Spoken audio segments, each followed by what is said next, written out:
যার তাওহীদ নাই তার ফেব্রুয়ারি কি হবে? যার ভিতরে ঈমান নেই তার কিসের বেনামাজি?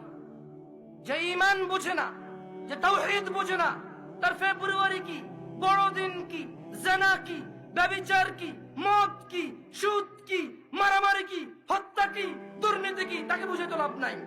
মনে রাখবেন, 14 ফেব্রুয়ারি থেকে নিষেধ করে লাভ নেই। কারণ 14 ফেব্রুয়ারি ওই সকল মানুষ যায় যারা তাদের রবকে বোঝেনি। মনে রাখবেন, আমি আজকে রবের সাথে পরিচয় করে দিয়েছি এদের।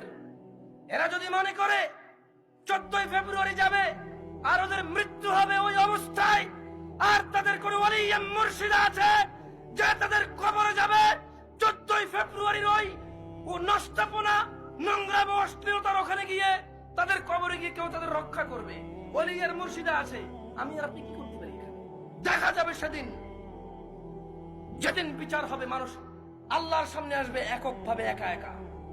সেই দিন দেখা যাবে ইয়াউমা ইয়াফিরুল মারউ মিন আখিহি, যেদিন মানুষ পলায়ন করবে তার ভাই থেকে, ওয়া উম্মিহি ওয়া আবিহি, তার মা আর তার বাপ থেকে, ওয়া সাহিবাতি ওয়া বানি, তার ছেলে এবং তার সন্তান থেকে। সেই দিন দেখা যাবে যে তার 14 ফেব্রুয়ারি তার আইডলরা, তার সিনেমার নায়করা, তার রাতের আনন্দের গায়করা, তার চোখের সন্তুষ্টির গায়িকারা, নায়িকারা তাকে কতটুকু উপকার করে। ওকে আমি 14 ফেব্রুয়ারি থেকে নিষেধ করবো না।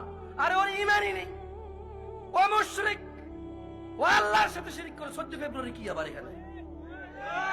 কোন মুসলমান যে আল্লাহকে সম্মান করে সে যেতে পারে না সব জায়গায়।